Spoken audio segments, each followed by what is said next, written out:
was of our higher juicy news. Mema Wibia Aquaba Hadia later than hot news and qua Aramedi Bremo. And so we can subscribe to channel idea Bomodia say over subscribe. The way I say over click a subscribe button. Now a barely notification. We understand video for free be uploaded when the first person out what's our Ebeka AS video. I feel we are now like video and give us a thumbs up now fee. Share by for so that when you be here now who and somewhere else so Ghana memoir. I feel young share yeah and somewhere about better yep no so. Momenti yes answer me akosi nsebu ya betuja momenti inti de akosi momenti. Kwame asare oben gomuwa central mrase bedwene. Yenya no amana so ayene no ehye ene firada yenkoma twetwen ase. Ono abo mache. Bejo sununya. Boko de. Oh no we. Adomara kwa eja ulma na efrim ewo gomuwa oduma se. Sir, oh, and then I watch it, and see. Oh, baby, Memo Yako, in shedding. That's it, Papa. Go, you didn't say, and say, oh, coincidence in the room. That Yee, a dear trophy.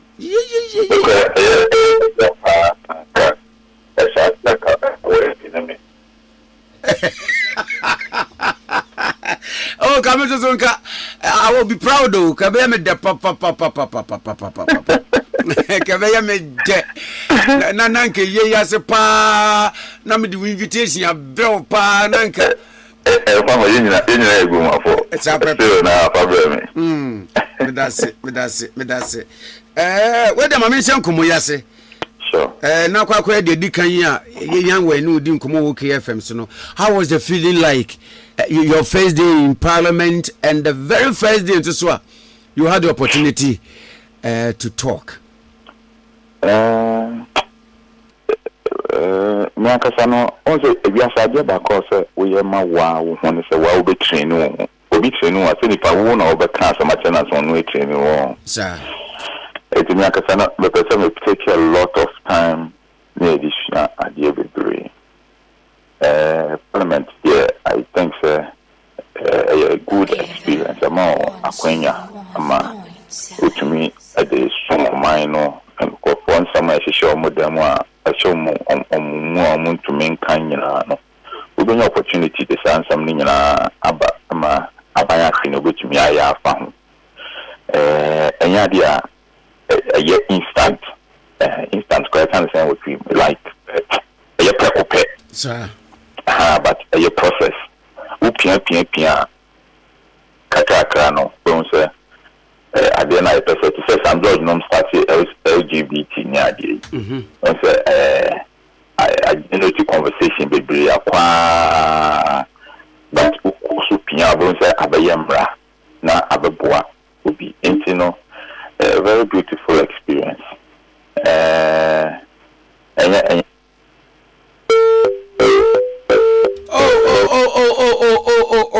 Line article. But the better answer I say, your baby homodenians, I can't. Honorable Kwame Asare obeying. Na yerena toa enkomo twetwe no eso. Some cats are some year ye can dear. Anyway, ye beba so. Honorable, sorry, I wanted to call you. Aye, sir. And tonight, like I was saying, a very beautiful experience. Wonderful. Then again, to young command pay, and then answer an appointment committee to answer the fray. Voma was a omra. Because of post beer, woman near Chasso. Yes, my otchere, or attributed to Omo woman yan home. Or do one any dima or woman no coy. Now, honorable Swakasa, and I watch Rob BB, Edia Fat Oliver Voma, any appointment committee, as in Sammy home. But now my young Muka Crana Yan Twankomoso. Naturally, no. Me,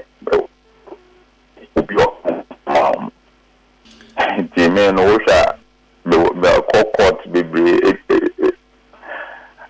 Yes, was a move to cry and yamasam. Nina, be asam, obesity, once I mean, nipa only come up was a side only be Jesus. Jesus now criticizing Kofono.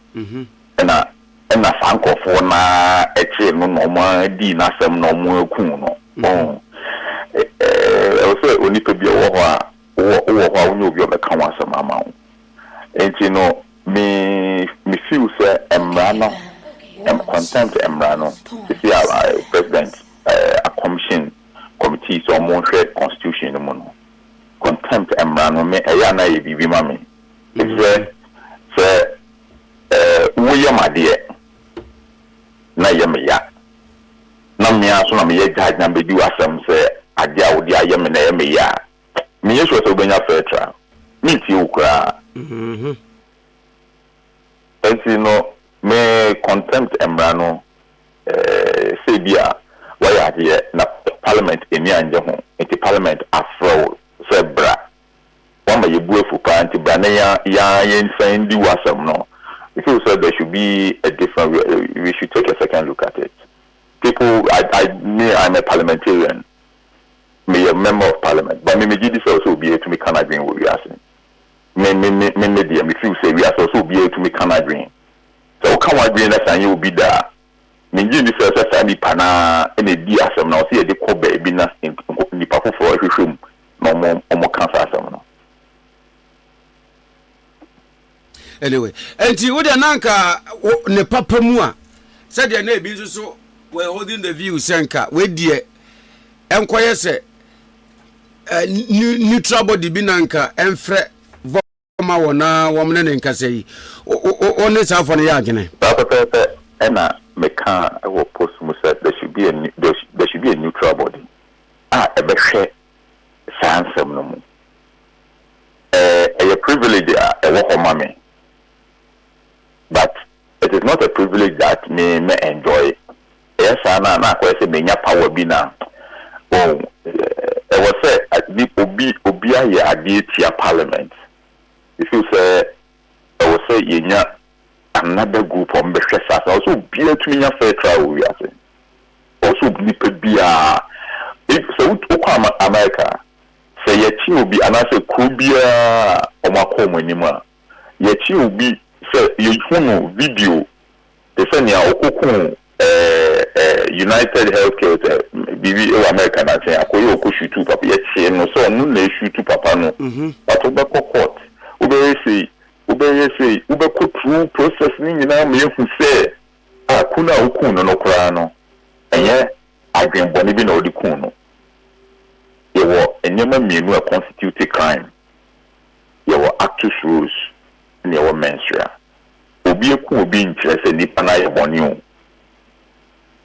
ekuna wa fit wo na oku nipa na ye actus so you act no ye no but menstrual ni agbenpo a title nipa na ye sa ade no e bi ana nipa na kese kan de ba no so no shoot no nte ho no enye boni o nipa na ye hwe sa na mra na etchere I see.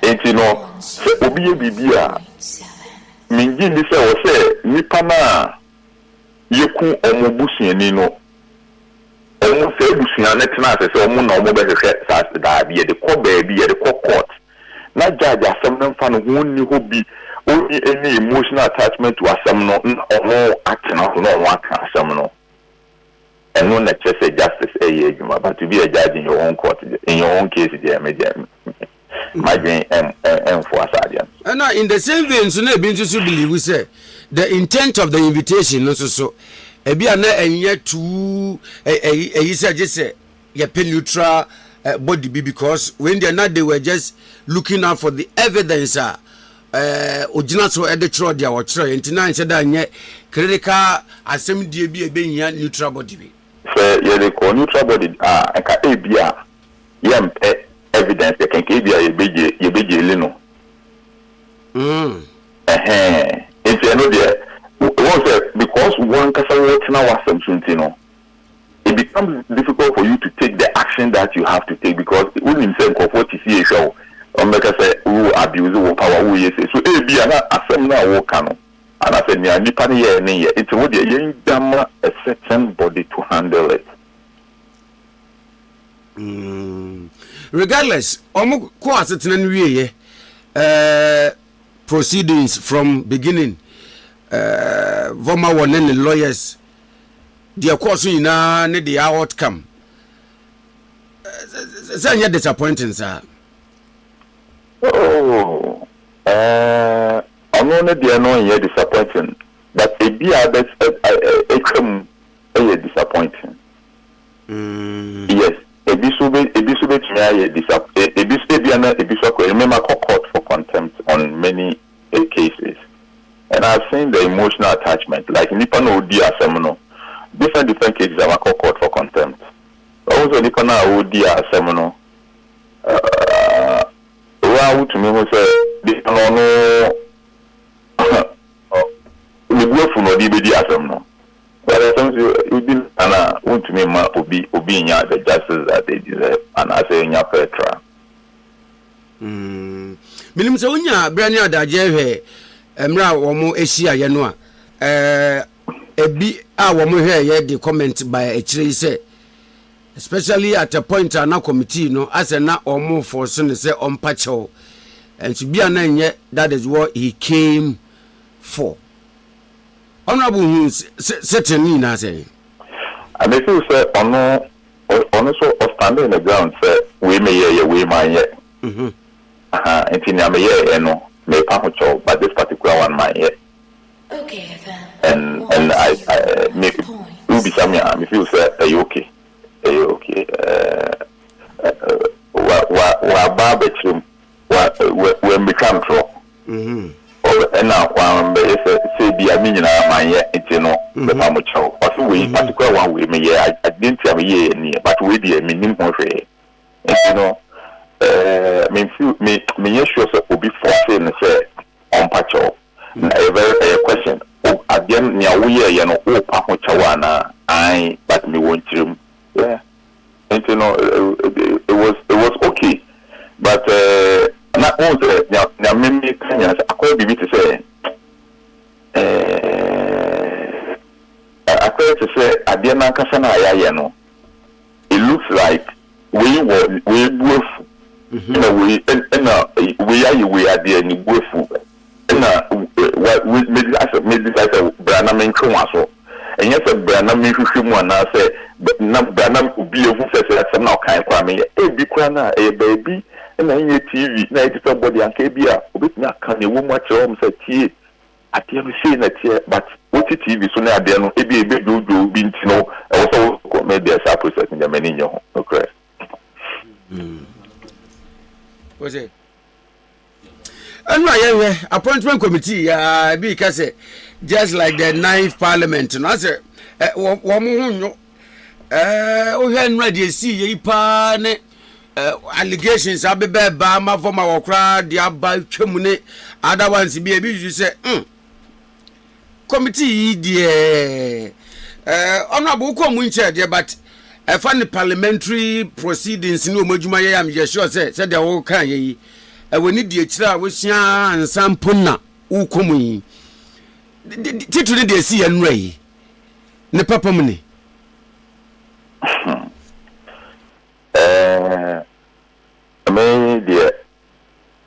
me campaign in me catcher me constituency for the say for the first time in the history of Gumwa Central. And you nyahwe kran astro test ya yokumi. Yes you benye bi. Me promise you in puntu man promise you heavyweight title. Man kan jom ze me kokon age title dia bagumwa ko bu bia. Enti ena ne course no me metina afefe ni din na I would say it me ene the co-parliament it me can be big Ghana for say no ye no once me na me ho na sa de ni see but I could see what no ye nyina so say nyina to me catch Ghana for say ni see na ntwe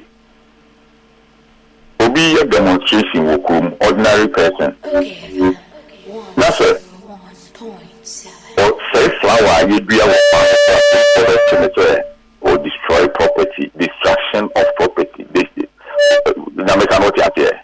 ye demonstration obi ekoye bibi en ye no osei bibi kitwe bia omo de ebechi na tum se o say nyoma and no ania MPP for ye and ye fan say a protest the NDC for the MPP for ye and ye fan say a protest na majority leader be kan say microphone ni ade e wo ho nyina ya say no na ye shambra then to me and find a way and deal with issues na ye be ye BBC ya enkwe won na issue na kwa ye say maybe American mo bet me put me on record mo bet me there bet me there bibia asere nyina ne say NDC omo pesa omo be ye nya na anu bi esi ye ni bi enti so we sha akwa say minority no omo no so but omo nyom we omo ye nyoma bebre gidi but NDC no omo transition every campaign aba ban mu omo so omo wa ban mu if you omo nkofu ye omo attack GR ni ade and on the floor of parliament they condemned the act. They condemned it. Unlike maybe I see UTV and Kofo by attacking and Kofo so more idea. And nobody will be in no call parliament because so idea and Kofo UTV and yet. But no NDC for no majority leader will be say sad na ekoso and yet. Inti no yemi anom na omo minority no also omunya abotre. Go taxpayer no and then akwata na say yembu man. And you know, there's so many, there's just too many ways you bet me the faso idea. And you know, I see any idea in Kweku. In fact, minority for no almost all my idea in the sense say, can for that I have say no 3 days, but okay. Also, na senior His Excellency Mampeni na appointee. You cannot swap the job so Bianco Yegum, Omaya and 10. Oma approve bebre. And you know, I would say, no, you use some man. So, giddy besi na your best say, no man is idea, and a conto, and radia, a car, like a car, de now will be blue. I'm crazy.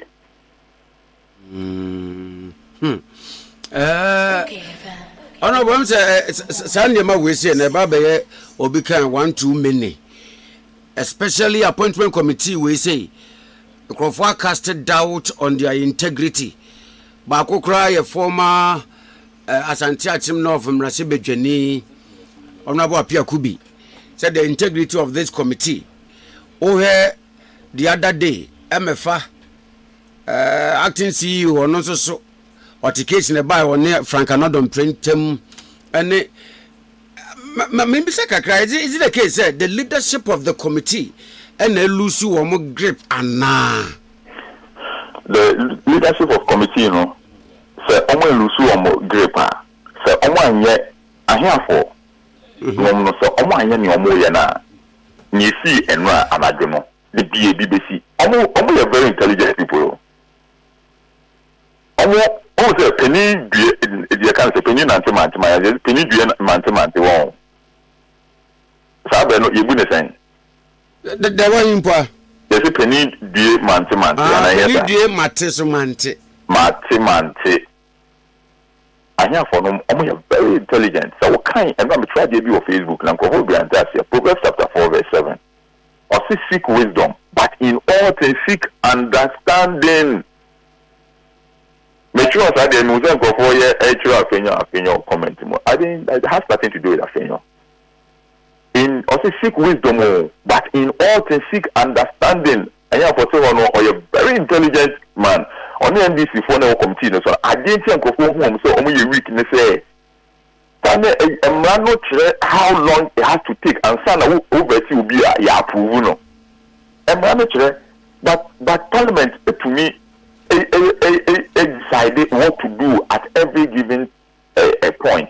So the man say you, but you be say a man of mine also who quine. Inti ye fa kwan no so pepepe a emra no enche say ye approve ni panel na ene ya version ene ya approve no.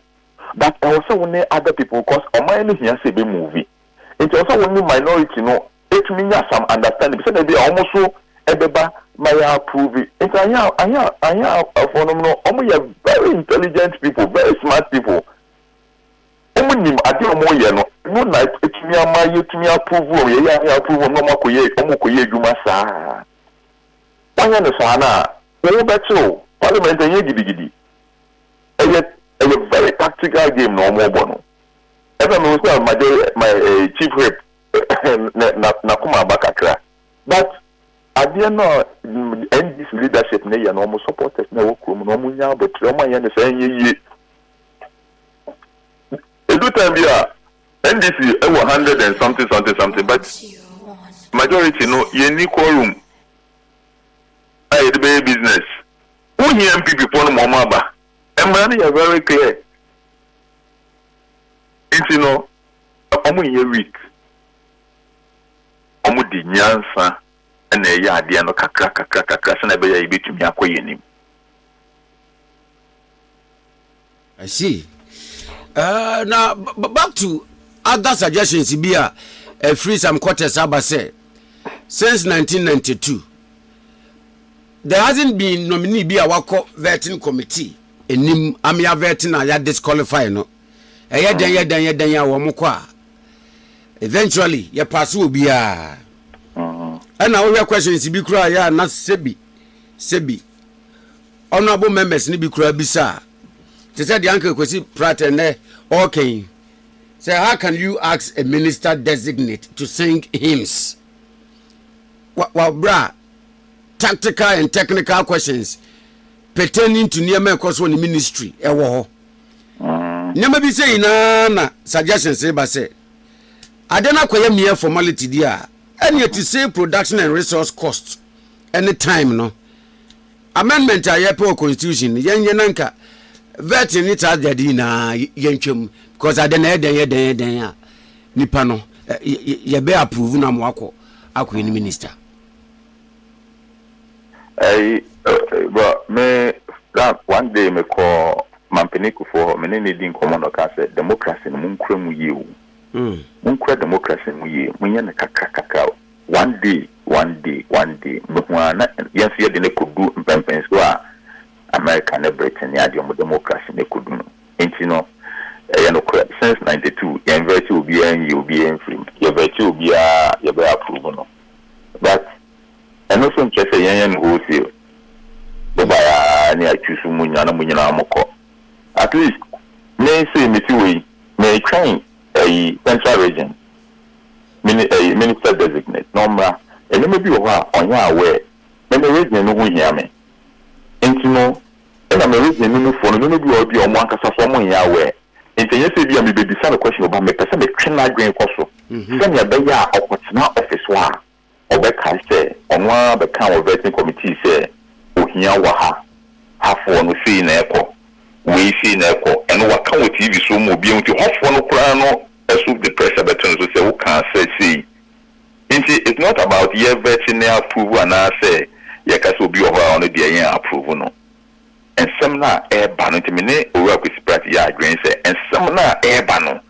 e wo say san some no e kai nipa no wo convert na also one kasa wo fa notebook ye ka na wo answer no e na e kai wo bibi na wo ye note for example ye koye vetting of fisheries minister dano me second motion as one be kind say vetting nyina man tisa wo ka R&B farms asem.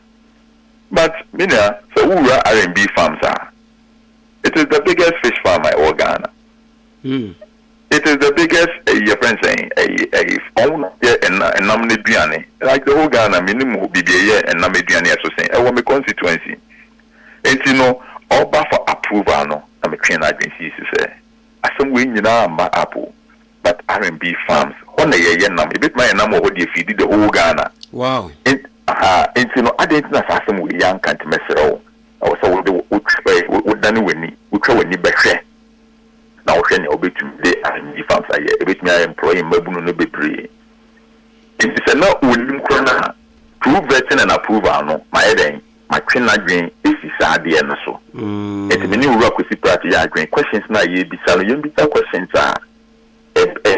so beba emphasis every time you say yes low temperature no so omo mbisa questions every time we say heat no air so Ghana ba ko pene yewo every time bia na o ba ko bi ekremuni e low temperature no but I was say a questions mostly no or so questions may be pretty na ye questions dey impuntu ebeba. I see. Honorable Minia ano pe be do aso adaje no bra wanya ne atwetwe nkomo meso me da sipi 2028 by this time na me the way the MP ewo ogumaso ogumwa west me the way the and say we obi opese obi MP independent o mehu me so me do be simple me na me kika key no wow me encourage my delegate be and you sika de bra mate some way di simple mate and by this time now me do call parliament and I yakoko area amen ya misha so amen ona we da say no pay so me da sipi You waiting for any reporter abeto yepono so meka say so we can subscribe to channel area bomodi ase obe subscribe now fe so wa like give us a thumbs up now fe share ma wo foforo so na wenye bi hwe na wo hu ensemo a ekoso e wo gara be mo so betimi a kire wadwen afaye ensemo e nyina ho e wo comment box ni mu mobati bikabi in my next video. Thanks for watching. Like and share the video. You can also drop your comment. Please don't forget to subscribe. Click on the bell to turn on the notification.